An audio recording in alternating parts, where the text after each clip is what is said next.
अस्सलाम वालेकुम dear viewers. हम आपको वेलकम करते हैं अपनी यूट्यूब चैनल राकिब जिया में।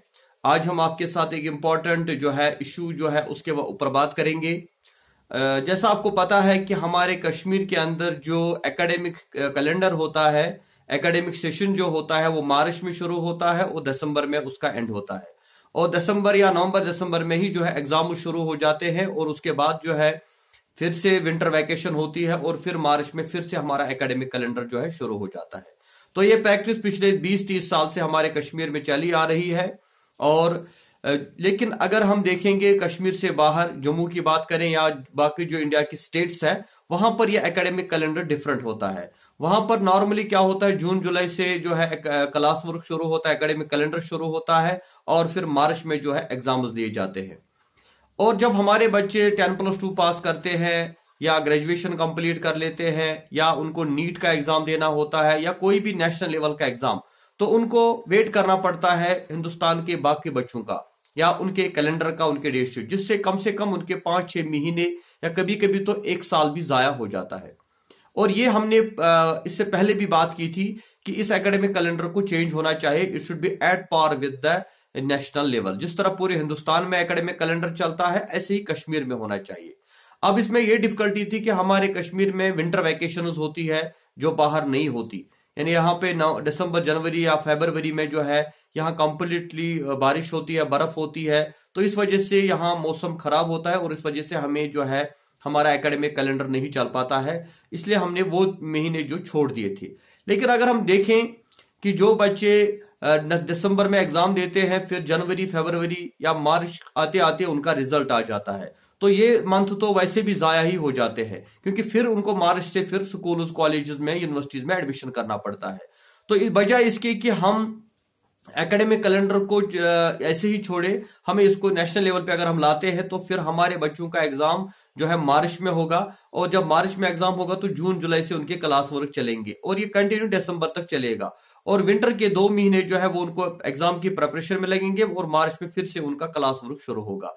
तो इससे कोई जो है नुकसान हमारे बच्चों का नहीं होगा। इनफैक्ट फायदा ये होगा कि जब वो अपना कोई कोर्स कंप्लीट करेंगे और नेशनल लेवल पर कश्मीर से बाहर जाएंगे किसी कॉलेज में, किसी यूनिवर्सिटी में, तो वहां पर वो टाइम पे जो है अपना एडमिशन ले सकते हैं। अब देखिए, रिसेंटली 10+2 का रिजल्ट फरवरी के महीने में आ गया था और अब फरवरी का महीना भी चला गया, मार्च का महीना भी चला गया और अब अप्रैल भी जो है आधा खत्म होने वाला है, लेकिन अभी तक उनके कॉलेज के एडमिशन शुरू नहीं हुए। अब अगर कश्मीर से बाहर वो जाते हैं तो इन बच्चों का एडमिशन जून जुलाई में होगा। तो दैट मीन्स दिसंबर में उन्होंने एग्जाम दिया था और जून जुलाई में उनके नए क्लासेस शुरू होंगे। तो ऑलमोस्ट जो है 6-7 महीने का टाइम उनको ऑलरेडी जाया हो चुका है। ऐसे ही जो जिन बच्चों ने ग्रेजुएशन कर ली, मार्च में उनका रिजल्ट आया, अब जुलाई अगस्त में उनका एग्जाम एडमिशन होगा अपनी पीजी कोर्सेस में। और नीट का भी यही हाल है। 10+2 जो हमारे बच्चों ने रिसेंटली किया कंप्लीट, वो उनका एग्जाम हुआ था दिसंबर में और मार्च में जो है उनका, फरवरी में जो है उनका रिजल्ट आया और अब उनका नीट का एग्जाम जून जुलाई में होगा। तो इस तरह ये प्रॉब्लम्स हर साल हमारे बच्चों को फेस करनी पड़ती है because of different academic calendar in Kashmir and in different other states.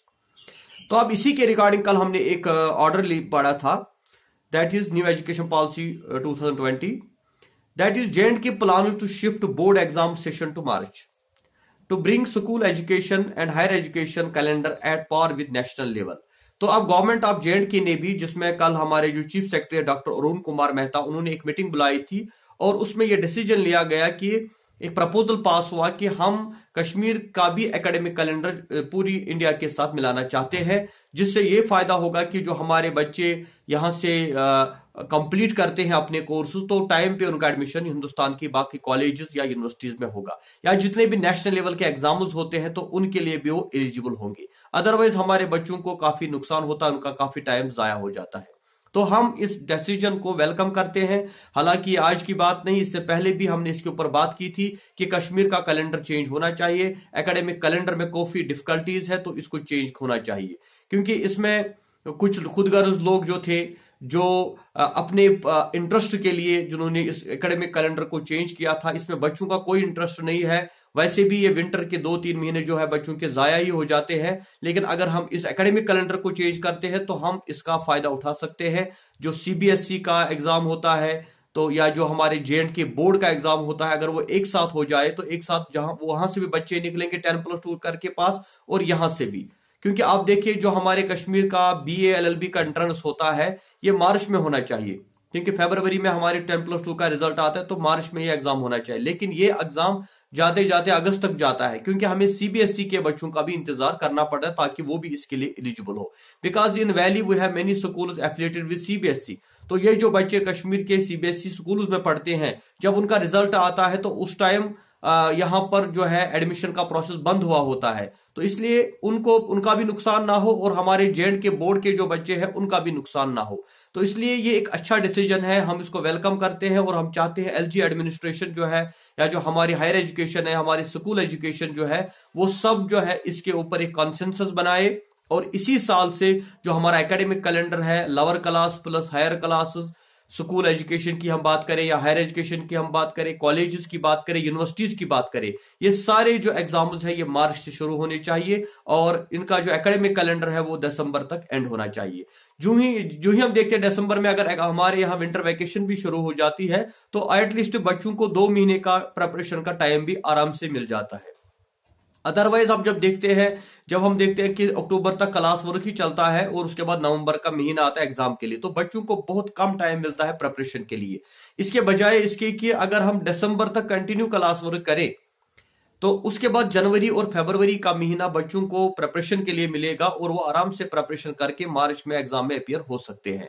तो इससे हमारे बच्चों को काफी फायदा होने वाला है और हम चाहते हैं कि जितने भी हमारी पेरेंट्स कम्युनिटी है, हमारे टीचर्स हैं, हमारे जो सोशल वर्कर्स हैं, वो इसमें हमें सपोर्ट करे।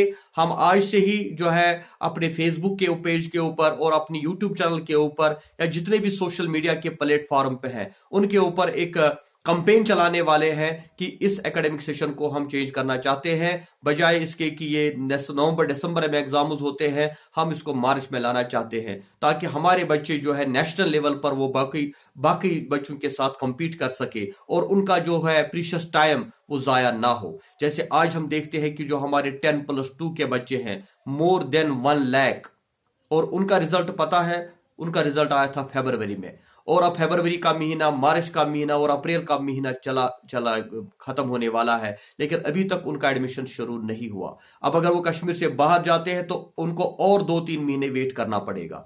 और same is the case with graduation. जिन बच्चों ने ग्रेजुएशन कंप्लीट कर ली, दिसंबर में उनका एग्जाम था और दिसंबर से लेकर आज तक अभी यूनिवर्सिटी की तरफ से कोई नोटिफिकेशन PG एडमिशन के लिए नहीं आई है, और अगर वो कश्मीर से बाहर जाते हैं तो उनको फिर अगस्त में जाना पड़ेगा। यानी ऑलमोस्ट 1 साल जो है 6 महीने से लेकर 1 साल तक हमारे बच्चों का जाया हो जाता है। तो हम चाहते हैं ये नाइंसाफी हमारे बच्चों के साथ ना हो। एकेडमिक कैलेंडर जो है एज सुन एज पॉसिबल इसके लिए गवर्नमेंट डिसीजन निकाले और आज से ही इसको इंप्लीमेंट करे, लोअर क्लासेस में भी और हायर क्लासेस में भी, कॉलेजेस में भी और स्कूल्स में भी और यूनिवर्सिटीज में भी। और इसके साथ साथ दूसरी बात वो है सिलेबस। जो हमारे यहाँ का सिलेबस है it should be completely CBSE और NCERT बेस्ड, क्योंकि हमारे बच्चों को बाद में कॉम्पिटिटिव एग्जाम्स में प्रॉब्लम होती है, क्योंकि ये सिलेबस जो हमारा होता है डिफरेंट होता है। इसलिए क्यों ना यहाँ पर CBSE या NCERT का सिलेबस ही जो है उसको इंप्लीमेंट किया जाए।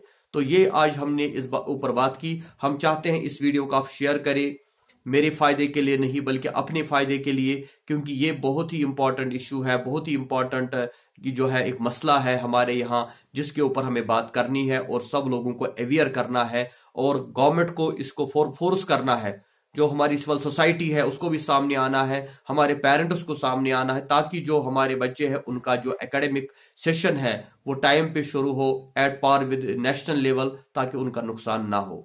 तो थैंक यू वेरी मच। ये आज का हमारा वीडियो था। अगर आपको ये अच्छा लगा इसको लाइक कीजिए, इसको शेयर कीजिए, इसके ऊपर अपनी कमेंट दीजिए और जो भी आप कहना चाहते हैं हम अवेलेबल होते हैं हर दम हमारे फेसबुक पेज राकिब जिया के ऊपर, यूट्यूब चैनल राकिब जिया के ऊपर, या टेलीग्राम लिंक जो है जहां पर हम नोट्स भी शेयर करते हैं वो सब हमने डिस्क्रिप्शन में दिया है। आप उन पे जाएंगे और उसको भी आप जो है शेयर कर सकते हैं। Thank you very much. खुदा हाफिज।